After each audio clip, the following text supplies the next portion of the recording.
दुनिया में फैली इस वबा ने चाइना के बाद जो मुल्क सबसे ज़्यादा मुतासर हुआ वो अमेरिका में एक ही दिन में अब तक दुनिया की सबसे ज़्यादा अमवात, यानी अगर एहतियाती तदाबीर ना की गई तो पाकिस्तान में मुतासर अफराद की तादाद इन हुकूमतों में सिवाय चाइना के किसी ने भी यह नहीं कहा कि ये वीडियो लीक हुई है या जानबूझकर की गई है।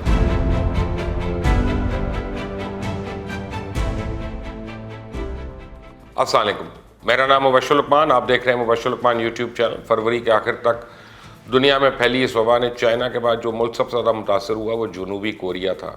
लेकिन अब चाइना की तरह जनूबी कोरिया भी इस वबा के नए केसेस के रुझान में कमी आ रही है। वहाँ गुज़िश्ता 24 घंटों के दौरान सिर्फ 47 मज़ीद केसेस इस वबा की तशख़ीस हुए, जबकि 3 अमवात सामने आई। लेकिन पाकिस्तान में केसेस मुसलसल बढ़ रहे हैं और इमरान खान के लिए वबा के साथ साथ बहुत से चैलेंजेस आ गए हैं जिनका उन्हें सामना करना पड़ रहा है। जबकि दीगर दुनिया में वबा के मुतासरीन की तादाद 12,74,000 से तजावुज़ कर गई है। अमवात की तादाद तकरीबन 69,000 से भी ज़्यादा है और अमेरिका में एक ही दिन में अब तक दुनिया की सबसे ज़्यादा अमवात यानी 1159 हुई हैं। इटली में अब तक सबसे ज़्यादा 15,887 अमवात देखने में आई और वबा के बढ़ते हुए मरीज़ों की वजह से जापान ने दुनिया के सबसे ज़्यादा मुतासरा इलाकों में एमरजेंसी नाफिज कर दी। बरतानवी वज़ीर आज़म बोरिस जॉनसन को तबीयत मज़ीद ख़राब होने पर वबा की तशख़ीस के 10 रोज़ बाद अब हस्पताल में एडमिट कर लिया गया। पाकिस्तान में पिछले 24 घंटे में 397 नए मरीज़ सामने आने के बाद मुतासरीन की तादाद 3,470 हो गई है, जबकि 1,684 मुतासरीन के साथ पंजाब सबसे बड़ा या मुतासरा सूबा है। यही वजह है कि पंजाब हुकूमत ने वबा के बाइस नाफिज लॉकडाउन में 14 अप्रैल तक तोसी भी कर दी और इस वक्त मुल्क में हलाकतों की तादाद 50 है, जबकि 260 के करीब अफराद सेहतियाब भी हो गए। ये बड़ी अच्छी खबर है। वज़ीर आज़म इमरान खान ने खदशा ज़ाहिर किया कि मुल्क में वबा के फैलाव को रोकने के लिए अगर एहतियाती तदाबीर ना की गई तो पाकिस्तान में मुतासर अफराद की तादाद 50,000 तक जा सकती है। जबकि पाकिस्तान के मारूफ साइंसदान डॉक्टर अताउर रहमान के मुताबिक मुल्क में वबा के केसेस 1 लाख तक जा सकते हैं। जब तक हम टेस्टिंग की सलाहियत नहीं बढ़ाएंगे उस वक्त तक हमें कन्फर्म तादाद मालूम नहीं हो सकती। इस वबा में काबू पाने के लिए कम से कम एक दिन में हमें 10,000 टेस्ट करने होंगे। लेकिन इस वक्त हमारे मुल्क में मुश्किल ये है कि जब से ये वबा फैली इमरान खान को अपोजिशन के साथ साथ दूसरी अतराफ से भी हमलों का सामना करना पड़ रहा है। मीडिया और अपोजिशन तो संभाले नहीं जा रहे थे कि तहरीक इंसाफ की मकबूलियत के सहारे कराची से जीतने वाले डॉक्टर आमिर लियाकत एक वीडियो में खुद वज़ीर आज़म के गरीबों को 3,000 रुपये देने का मजाक उड़ाते नज़र आ रहे हैं। मालूम नहीं ये वीडियो लीक हुई है या जानबूझकर की गई है।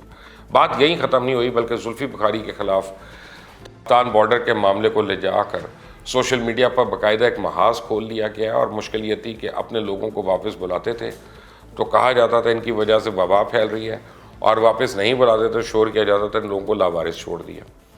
अब इसके अलावा लॉकडाउन रिलीफ फंड और टाइगर फोर्स को लेकर शोर पड़ा हुआ है। हद तो यह है कि हमारे अपने मीडिया ने यह तासुर देना शुरू कर दिया कि शायद वज़ीर आज़म के हाथ से सब मामलात ले लिए गए हैं और अब ये मामलात किसी और के हाथ में हैं।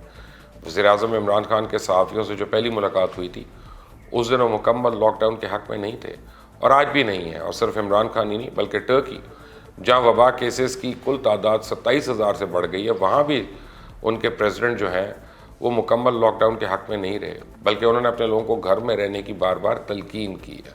वैसे भी अगर लोगों तक राशन ना पहुँचे और इनको फ़ौज, पुलिस और दीगर अदारे घरों पर बैठने पर मजबूर करें तो इससे एक नया सियासी हैजान पैदा होने का ख़तरा हो सकता है, जैसे कि इंडिया में हो रहा है। वैसे भी कोई इनसे ये सवाल करे कि जब पूरी दुनिया में लॉकडाउन हो रहा है तो पाकिस्तान में भी होना ही था ना, और जब लॉकडाउन होता है तो मईशत तो मुतासर होती है और गरीब और दिहाड़ीदार तबका भी।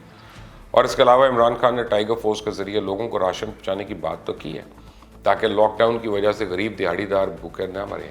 ये एक और बात है कि दुनिया के बड़े ममालिक जो अमीर भी हैं, जिनके बल्दियाती निज़ाम भी बड़े ज़बरदस्त है, जिनके पास वसाइल की भी कमी नहीं, इन हुकूमतों में सिवाय चाइना के किसी ने भी यह नहीं कहा कि हम आवाम को घर में राशन और दीगर अशिया पहुँचा देंगे। लेकिन पाकिस्तान जहाँ पहले से ही मईशत ICU में थी, बल्दियाती निज़ाम ना होने के बराबर है, ना आवाम का डेटा है, ना दिहाड़ीदार रजिस्टर्ड है, लोगों को खाने के लाले हैं, फिर भी हुकूमत ये कोशिश कर रही है कि लोगों को पैसे दिए जाएँ जिससे वो राशन ले सकें और को भूख से ना मरे। और जो पैसों की मद में दी जाने वाली रकम पर तनकीद करते हैं वो जान लें कि यह रकम सिर्फ राशन के लिए नहीं, दीगर ज़रूरियात के लिए भी है। अमेरिका जैसी रियासत जहाँ इस वक्त वबा के केसेस की कुल तादाद तकरीबन 3.5 लाख है, उन्हें 9,500 से ज़ायद की मौत हो चुकी। वहाँ भी ये नहीं कहा गया कि हम घर घर राशन पहुँचा सकते हैं। लेकिन हमारी हुकूमतें ये बार बार ऐलानात कर रही हैं कि तमाम लोग घर पहुँचें और हम घर घर राशन पहुँचा देंगे। और फिर वफाकी हुकूमत ने जो टाइगर फोर्स बनाई है उस पर तनकीद हो रही है। हालांकि ये बरतानिया में भी रजाकार फोर्स बनाई जा रही है और इससे फ़ायदा कितना होगा यह भी कहना मुश्किल है, लेकिन अगर इस तरह के इकदाम ना किए जाते तो भी तनकीद होनी थी कि बरतानिया ने यह किया लेकिन हमारी हुकूमत ने यह नहीं किया। अब इमरान खान ने रिलीफ फ़ंड कायम किया तो उसे कर्ज उतारो, मुल्क सवारो और डैम फंड जैसे तजुर्बात साथ जोड़ दिया गया।